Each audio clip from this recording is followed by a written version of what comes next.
தொண்டர்கள்ட்ட மேடையில பேசுறதுதான் தம்பிமார்கள், தம்பி நாம் தம்பி பாரு, நீங்க தனியா போன்ல எடுத்தா கேட்டீங்கன்னு வைங்க, அவ்வளவுதான். அந்த மாதிரி உரையாடல ஒரு 50 மேல ஓடிட்டு இருக்கு.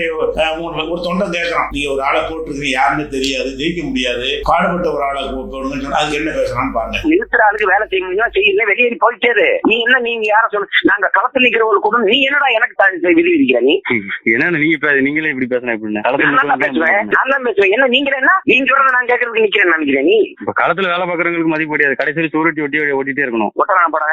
போடா அப்படிலாம் ஒண்ணு கட்சி நம்ம கட்சி தான், இது யாருன்னு சொல்றது வாய முடியுது எனக்கு தெரியும். தொண்டர்கிட்ட பேசுற முறையா இது.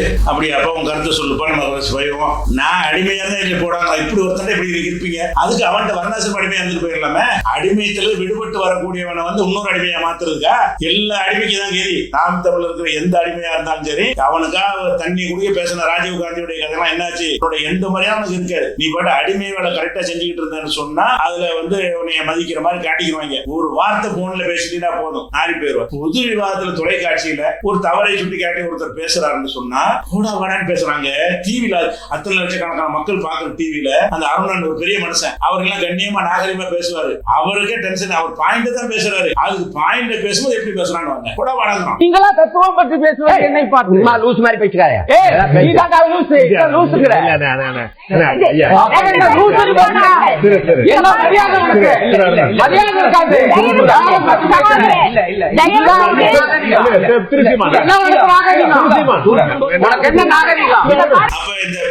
பேராசிரியர் ஒரு கண்ணியமா பேசக்கூடியவர், ஒரு பொது விவாதம் பல பேர் பார்த்துட்டு இருக்கிறாங்க.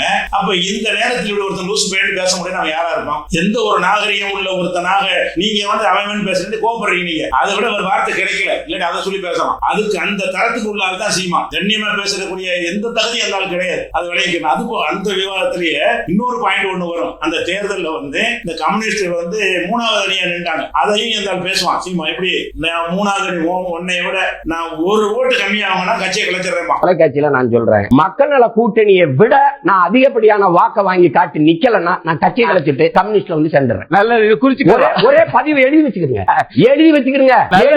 இன்னைக்கு சொல்றேன், மக்கள் நல கூட்டணி அதை தாண்டி நாம் தமிழர் கட்சி வாக்க வாங்கி முன்னேறலைன்னா கட்சியை கலைச்சிட்டு நான் கம்யூனிஸ்ட்ல அது சிபிஎம்ல சேர்ந்துறேன்.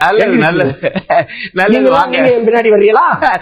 3வது அணி அணிக்கிறாங்க, உன்னை விட நான் கூட ஓட்டு வாங்குவேன், ஆனா கம்மியா தான் ஓட்டு வாங்குவேன். கடைசி இது வரைக்கும் அத்தனை மக்கள் மத்தியில் ஓட்டு சவடால் விட்டிய கம்யூனிஸ்ட் வாங்குற ஓட்டை விட நான் ஒரு ஓட்டு கம்மியா வாங்கிவிட்டால் கலைச்சேன். 10 லட்சக்கணக்கான ஓட்டு கம்மியா வாங்கினேன், கடைசியா பேசலாம் பொய். இது ஒரு விஷயமா